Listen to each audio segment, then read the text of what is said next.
اللهم صل وسلم وبارك عليك يا حبيبي يا رسول الله، عليه افضل الصلاه والسلام. ازيكم يا امارات؟ عاملين ايه؟ وحشتوني قد الدنيا دي كلها. النهارده جايين بيوم جديد وروتين جديد. ما تنسينيش يا قمر باللايك، ولو انت اول مره تشوفيني نوريني بالاشتراك وتفعلي زر الجرس على الكل عشان يوصلك كل جديد انزله. والنهارده كده جايين بروتين قبل الفطار، يعني كل حاجه هنعملها في الروتين ده هتكون قبل ما نحضر فطارنا وقبل ما نقعد نفطر كده، عشان نبقى مشطبين المطبخ، عشان ان شاء الله كده بعد الفطار نقوم نعمل حاجه تانية، لان احنا عارفين خلاص الوقت بقى ضيق علينا وعايزين نلحق ننجز كده اللي ورانا، لان كل سنه وانتم طيبين. خلاص النهارده 24 رمضان، يعني تقريبا فاضل 6 ايام كمان مش اسبوع، فطبعا ان احنا عايزين نخلص اللي ورانا. المهم تعالوا بقول لكم كده الفطار الجميل كده اللي حضرناه مع بعضنا، وهو فطار بسيط وسهل، واحنا طبعا بنختار في اخر الايام دي فطور كده يكون سهل وبسيط وسريع معاكي، ما تقفيش في المطبخ كتير بحيث ان انت تخلصي اللي وراكي عشان ننجز قلنا بعد الفطار اللي احنا عملناه. زي ما انتم شايفين كده انا ما كانش عندي بصل، انا بعت اشتري كيلو بصل، ده كيلو بصل. هبدا بقى كده اقشره كويس ونديله شطفه كده تمام، ونبدا نضربه في الكبه، بس ضربه تكون خشنه شويه ما نعمهاش. ولو عندك برضو متاح قرن فلفل او طماطمايه اضربيهم معاهم، قرن واحد بس وطماطمايه واحده بس، مش متاحه مفيش مشكله، اعمليها بصل زي ما انا عاملاها كده على طول. فالمهم ان انا هاخد البصل ده افرمه في الكبه فرم خشن شويه، وهنبدا بقى ان احنا نحطه معانا في الصينيه اللي احنا هندخلها في الفرن عشان هنعمل بيه فراخ بالبصل اللي هي بتتعمل في الفرن. فالمهم انا بحط عليها في التوابل بتاعتها ملح وفلفل اسمر وتوابل فراخ ومكعب مرق الدجاج فقط لا غير، هم دول اللي بحطهم عليه. وببدا ادعك في البصل ده كويس جدا جدا جدا. وبعد كده بنبدا نجيب الفراخ ونغزها بالسكينه كده، يعني فتحات صغننه بسيطه، وما عملتش الخطوه دي مش مشكله.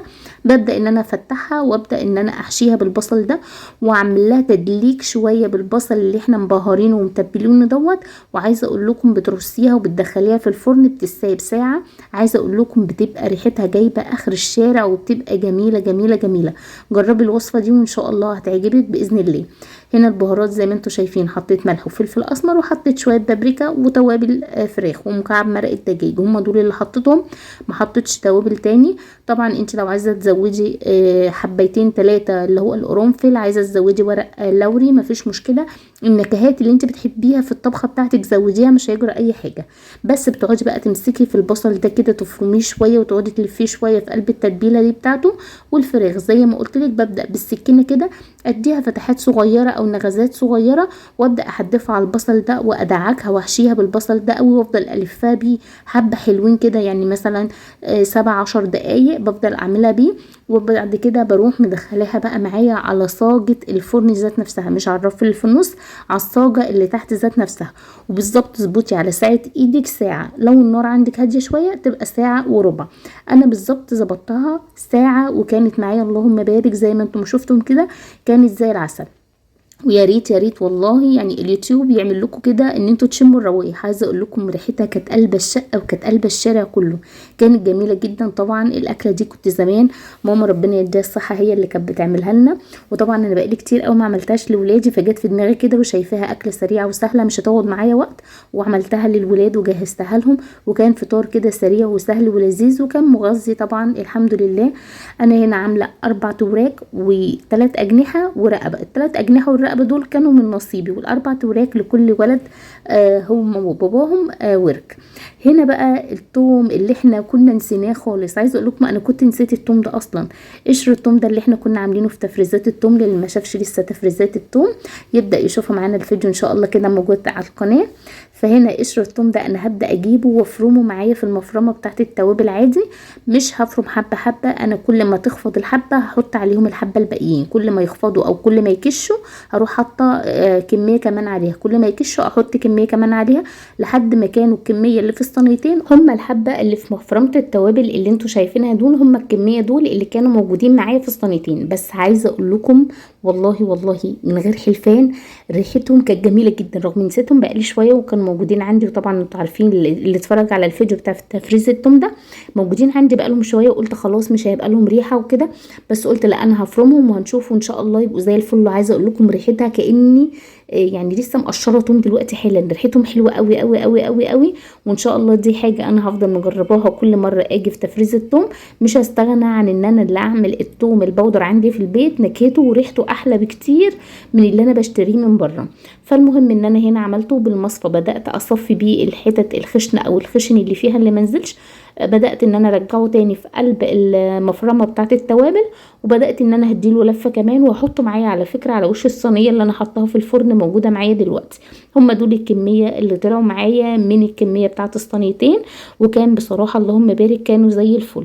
المهم ان احنا كده كده جهزناهم، وبدات بقى عايزه اقول لكم في الوقت ده ان انا اعمل الرز. ايوه بدات اجيب الرز بقى اغسله، وانا هعمل شويه رز ابيض جنب الصينيه بتاعه الفراخ دي، وهنعمل طبق سلطه، وهنحط على فكره المخلل. وبس هو ده هيبقى فطارنا، وهيبقى ما شاء الله فطار مغذي وزي الفل، وحاجه كده سريعه وبسيطه وما خدتش معايا وقت. وعايزه اقول لكم ان انا بقى كان عندي كميه نوعين برضو، بدات ان انا اغسلها قبل ما نحط الفطار، عشان ان شاء الله ان شاء الله بعد الفطار نبدا نشوف حاجه تاني نعملها.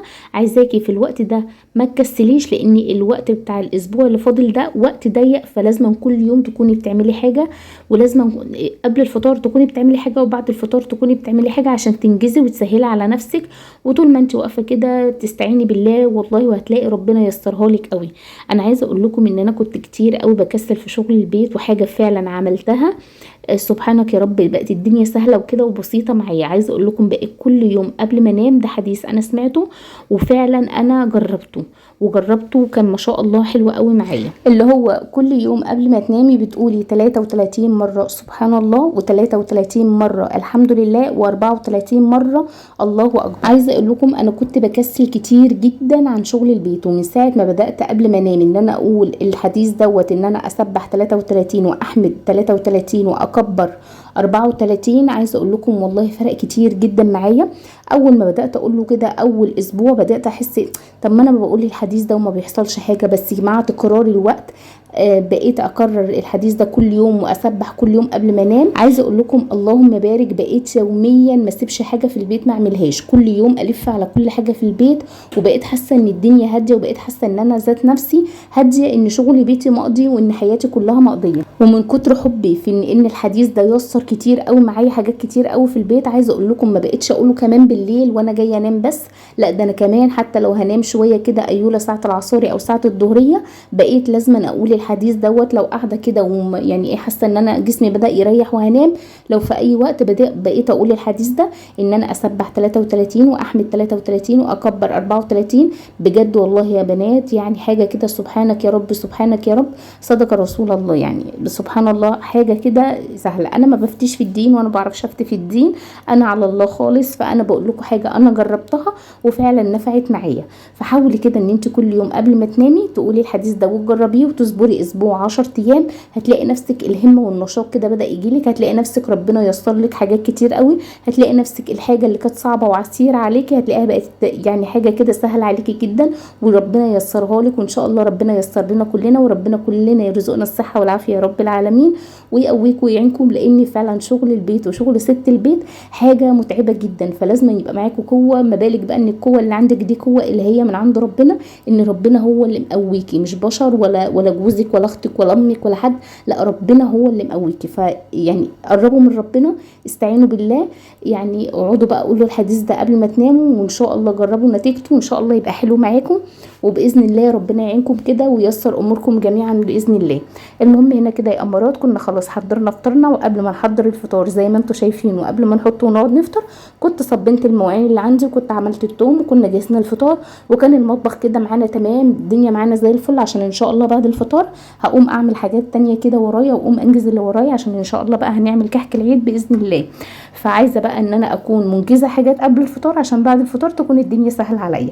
وادي صينيه البطاطس. عايزه اقول لكم سيبكم بقى من الشكل بقى، الريحه والطعم حاجه كده خرافه، حاجه كده جميله.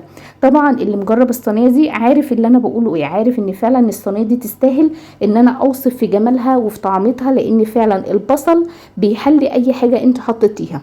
فلو حطيتي التوابل والحاجات اللي انا قلت لك عليها وعملت الصينيه كده سهله وسريعه وما خدتش معاكي وقت ولا غلبه ولا اي حاجه، انت مجرد ان انت تبلتيها وبهرتيها وبدات تحطيها على صاجه الفرن مش على الرف اللي في النص زي ما قلت لك، هتطلع معاكي بالجمال والروعه والحلاوه دي. وزي ما قلت لكم انا عملت جنبه رز ابيض، وبدات بقى اغرف لكل واحد طبعا طبقه، لان احنا طبعا كلنا صايمين وكل واحد ليه طبقه. وطبعا حتى والله لو مش صايمين كل واحد بيبقى له طبقه. بدات اغرف بقى لكل واحد طبقه، وهحط الصينيه زي ما هي كده معانا على القطاع الخشب تبقى موجوده معانا، لان بصراحه برضو مش عايزه ابهدل الدنيا زي ما قلت لك، انا عايزه اوفر كميه مواعين بقدر الامكان عشان خاطر انجز حاجات بعد الفطار. فعشان يبقى هو يا دوبك شويه الكوبايات والاطباق اللي اكلنا فيها هي دي بس اللي تبقى مش نظيفه معانا، والصينيه عشان ما اطلعش اطباق تاني واكركب على نفسي مواعين تاني. فهي طبعا ينفع تتقدم خالص جدا بالصينيه اللي انت عاملاها بيها، وبيبقى شكلها حلو، وبيبقى هو ده طريقه تقديمها مفيهاش اي مشكله.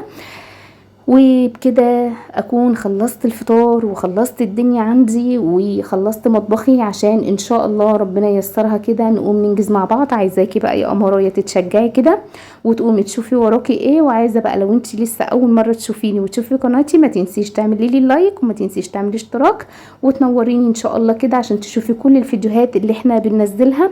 وان شاء الله كده اكون انجزت يومي وفطاري معاكم قبل رمضان وروتين قبل رمضان. وان شاء الله اشوفكم باذن الله في روتين تاني ويوم تاني. مع السلامه.